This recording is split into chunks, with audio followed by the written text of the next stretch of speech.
Bonsoir à tous, bienvenue dans les experts du foot. Un fond vert pour un grand, une légende. Dominique Rocheteau, bonsoir à vous. Bonsoir. On est ravis de vous recevoir aujourd'hui, on va parler de votre carrière bien sûr, avec un livre qui vient de sortir, Foot Sentimental, et de ce qui s'est passé ce week-end en football, notamment la première défaite de la saison de Monaco à Nice. La première défaite de la saison de Monaco à Nice. Et les derbys, il en a disputé des tonnes, Dominique Rocheteau. C'est vrai que c'est sur un parfum particulier, ce derby. Que ce soit pour Saint-Étienne-Lyon, bien sûr. Le derby Monaco-Nice, oui, je sais que c'est un grand derby, mais c'est vrai que je connais moins que le derby Saint-Étienne-Lyon. C'est quelque chose, hein. Oui, c'est sûr. Mais il y en a d'autres, hein. Il y a, en Bretagne, Rennes-Nantes. Ah, Rennes-Nantes. Ouais, Nantes. Vous avez joué au PSG, le PSG PSG, bah, il y a eu des PSG Matra. Ça n'a pas duré longtemps, parce que le Matra, c'était épisodique. Mais oui, bah, les derbys, c'est particulier, parce que déjà, le stade, en général, les stades sont pleins. Oui. Voilà.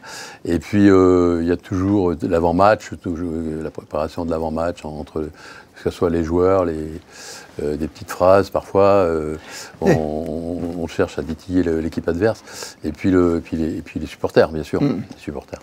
Vous avez connu des derbys difficiles avec Saint-Étienne contre Lyon ? Bah, moi, alors, bon, je vais parler de mon époque. Mon époque, c'était plus, je dirais, il y avait à côté, ça chambrait, quoi, un petit peu des trucs un peu humoristiques. Même avec des banderoles à une époque, ouais, il y avait des banderoles quand même. Et puis, mais entre nous, les joueurs, ça a toujours été sur le terrain relativement correct, même si je me souviens d'un derby où j'ai été assez gravement blessé quand même, mais bon. Oui. Et mais sinon, maintenant ça a évolué, hein, les derbys. Hein. Ça a évolué, je dirais pas forcément dans le bon sens. C'est-à-dire qu'on se déplace pas plus. Sur le terrain, mais en dehors du terrain. Parce que malheureusement, moi, je vois par exemple les derbys. On a vu déjà Marseille-PSG hier, il n'y avait pas les supporters du PSG. Non. Et les derbys, en règle générale, il n'y a pas les supporters adverses, quoi. C'est pas votre football, ça. C'est pas votre football. Bah non, mais bon, c'est comme ça, c'est l'évolution.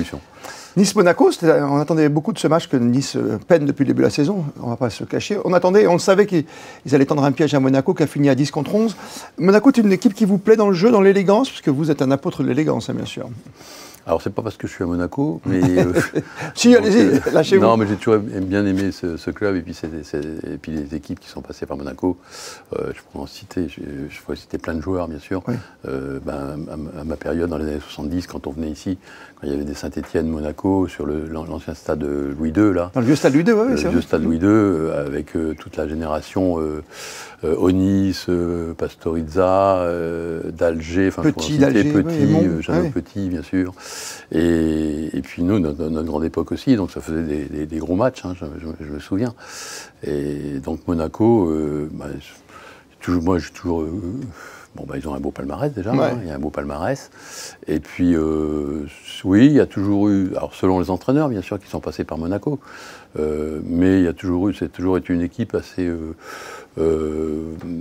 toujours très tournée vers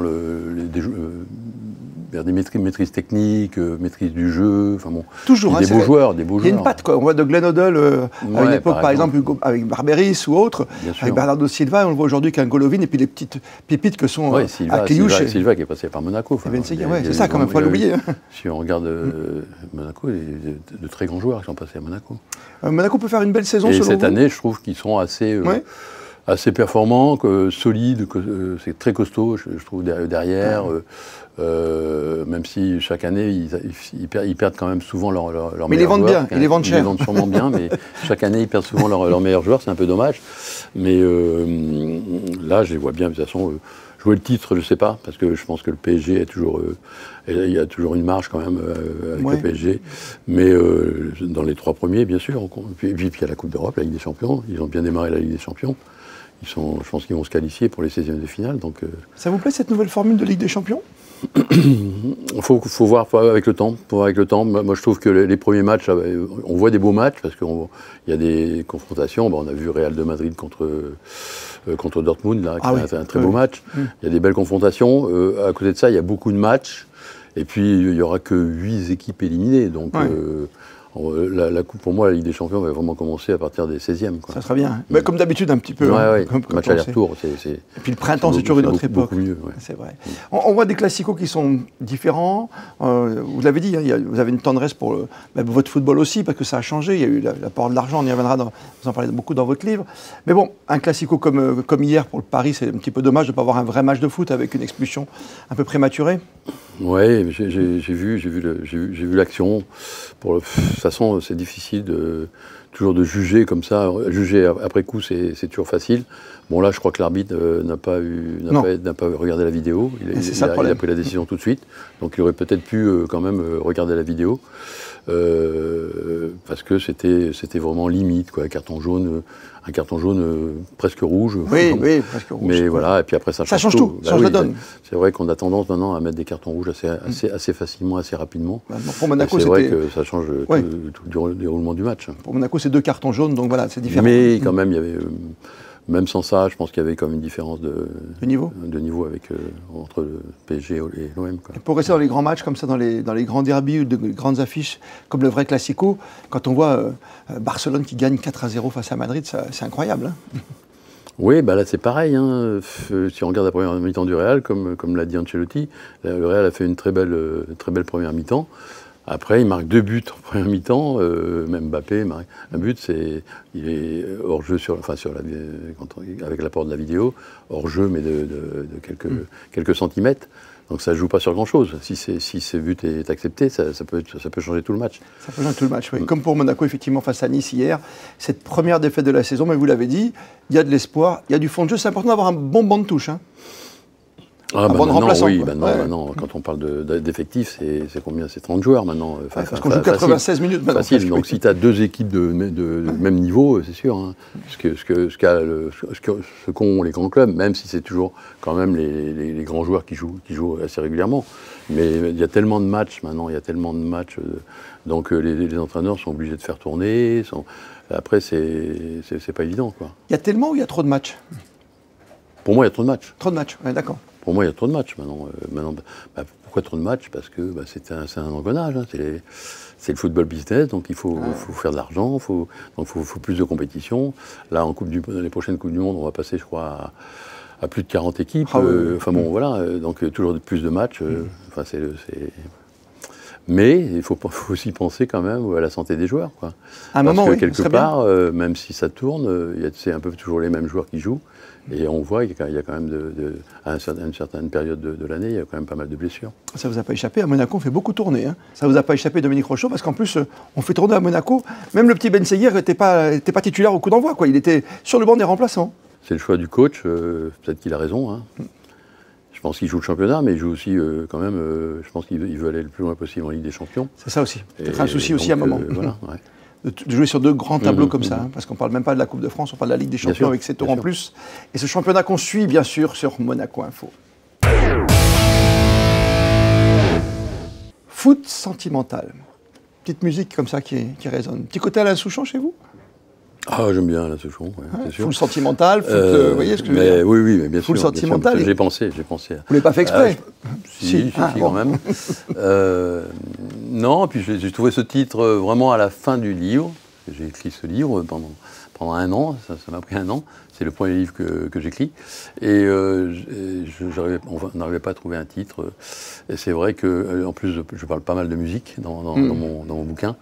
Donc je voulais un petit truc par rapport à la musique aussi. Donc voilà, j'ai choisi ce titre qui finalement, d'après ce que j'entends, mais il y a tout. C'est pas mal trouvé. Parce qu'il y a votre football, il y a vos Coupes du Monde, il y a vos exploits, bien sûr. On n'oublie pas Séville, on n'oublie pas les périodes de Saint-Étienne, on n'oublie pas l'Angevert, même si c'est quelque chose qui à un moment, vous énervez complètement. Sur le moment. Quand j'étais jeune. Ouais. Maintenant, vous l'acceptez. Non, bah oui, je l'accepte. C'est plutôt au contraire. Je veux dire, c'est resté. Voilà. Il y a papa dedans. C'est l'histoire du foot qui démarre aussi. Pardon? Votre papa dedans aussi qui est d'un. très présent dans le bah livre. oui, comme beaucoup de joueurs, bien sûr, mais moi j'ai tenu à parler de mon père parce que c'était quand on demande souvent aux joueurs c'est qui votre exemple, quel est le joueur qui vous a marqué. Moi je réponds à mon père parce que pendant toute mon enfance je l'ai suivi, c'était un très bon joueur, il m'a emmené un peu partout dans ma région là-bas, en Charente, je dirais l'Aquitaine quoi. Et donc pour moi ça a été un exemple de par sur le terrain et puis de par son comportement. Donc voilà. Il vous a appris ce football où il n'y a pas beaucoup de violence? Il m'a appris sans m'en parler, mais en le regardant jouer et puis en jouant avec lui dans le jardin aussi. Bien sûr. Pas de carton rouge chez vous, hein? Non, pas de carton rouge. Carton jaune? Je crois qu'il y en a un ou deux. C'est Lineker qui avait pris qui a fait une carrière sans carton. Sans carton. Incroyable quand même. Hein. Cette violence sur lui qui est très présente, vous le savez, sur le terrain, sur la pelouse, comme dans les tribunes. C'est quelque chose la violence, elle existait quand même à notre époque aussi. On avait entre guillemets des bouchées sur le terrain. Des tacles par derrière. Bon, maintenant, normalement, les tacles sont interdits par derrière. Mais il y avait aussi de la violence. Moi, ce que je reproche, il y avait aussi de la violence dans les tribunes. Hein. Il y a eu malheureusement, hein, on pense à Wesel, d'ailleurs, j'en parle un peu dans vraiment dramatique. Mais maintenant, c'est une violence verbale déjà sur les stades, puis en dehors, dans le football amateur aussi. Donc voilà, et c'est récurrent, quoi. C'est récurrent. Il y a quand même une partie des supporters. Bon, c'est les ultras, c'est fabuleux ce qu'ils font aussi. Ils font aussi des belles choses. Parce que vous les aimez bien, les supporters, dans votre livre. Hein. Oui, mais ils font des belles choses. Et si vous écrivez, c'est pour eux aussi. Ils sont toujours fidèles, quels que soient les résultats. Voilà. Ils animent les stades. Mais il y a toujours des petites franges de supporters qui se conduisent très mal et ça donne une mauvaise image déjà d'une part au foot par rapport aux autres sports. Quand on voit les Jeux Olympiques, comment sont passés les Jeux Olympiques cet été, quand on voit aussi le rugby, parce que moi j'ai toujours... Quoique le rugby aujourd'hui, vous savez, c'est travers aussi de plus en plus, on essaie de serrer les problèmes, mais c'est pas simple. Oui, mais il y a quand même des règles, c'est quand même différent, c'est différent. Pour moi, l'état d'esprit reste quand même différent, même si le rugby se professionnalise.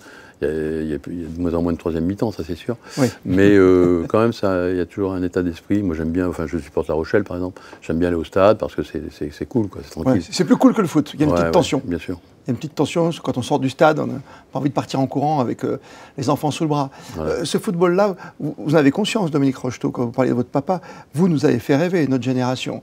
Toute cette équipe de 76, cette équipe de 82 de Séville dans le foot jusqu'à Guadalajara, c'était exceptionnel. C'est ce qu'on m'a dit.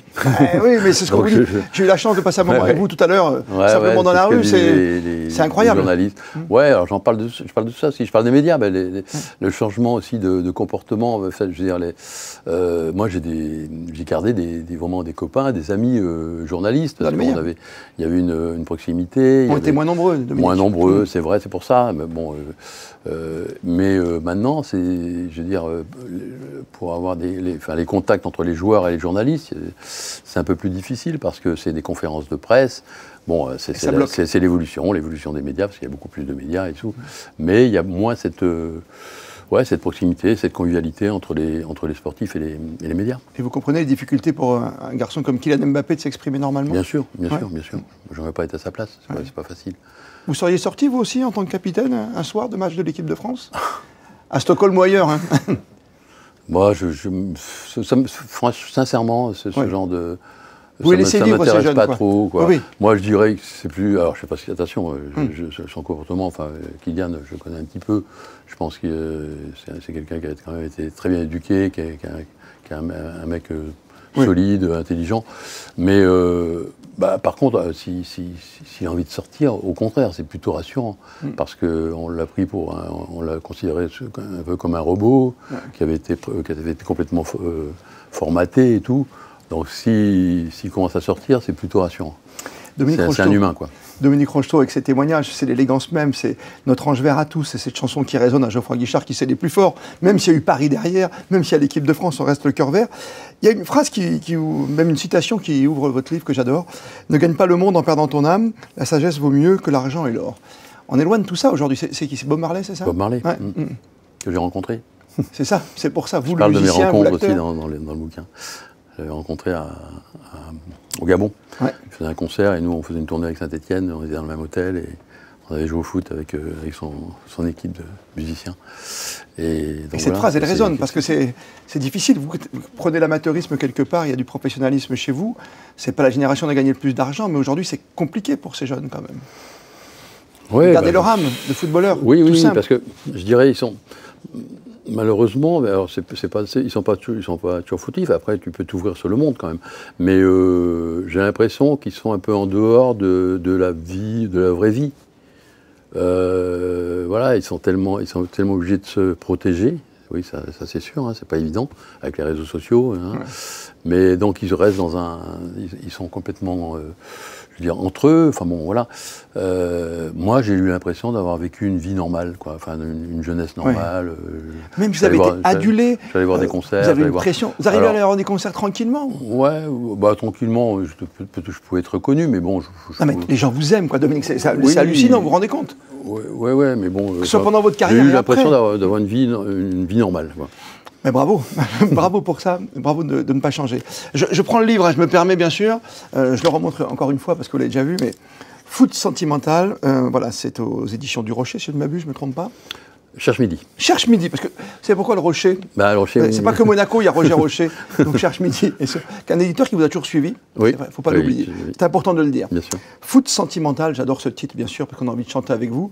D'ailleurs, je crois qu'il y a une petite phrase d'Obama qui est pas mal dans votre livre, si je m'abuse. Oui, mais bah, si vous pouvez la lire. C'est un début, hein. Je la lis à votre place? Oui. D'accord. J'aurais dû mettre un petit pense-bête dessus. Ouais. Si j'ai décidé, c'est Barack Obama qui parle quand même. Ouais, il parle de Springsteen. Oui, si j'ai décidé de me présenter à l'élection présidentielle, c'est que j'ai compris qu'il l'a toujours soutenu. Bruce Springsteen qui a toujours soutenu, bien sûr. On est en pleine période d'élection. Et qui soutient Kamala Harris maintenant. Dominique Rocheteau, lisez bien parce que c'est intéressant pour ses idées. En 78, c'était un des rares à s'être prononcé contre un déplacement, c'est vrai, en Argentine. Bien sûr. Avec Michel Hidalgo qui avait été kidnappé dans des conditions de conscience, quelques jours avant et qui a dénoncé le régime en place à l'époque, la dictature. 78, Coupe du Monde, on a des souvenirs de 82, on va pas en parler ce soir, hein. On va pas se faire du mal encore, hein. Je rappelle. Du mal et du bien, parce que c'est un match qui a marqué des générations. C'était un grand match, un grand spectacle. On va garder 86, Guadalajara. Oui, c'est mieux. C'est bien aussi. C'est mieux. Merci mille fois, Dominique Rocheteau. Merci. On était très honorés de vous avoir aujourd'hui. Vous êtes là, ici à Monaco, à l'occasion du Sportel, il ne faut pas l'oublier. Voilà, c'est ça. Grâce à ce livre aussi. Oui. Grâce à ce livre, j'en dis pas plus. Merci, Dominique Rocheteau.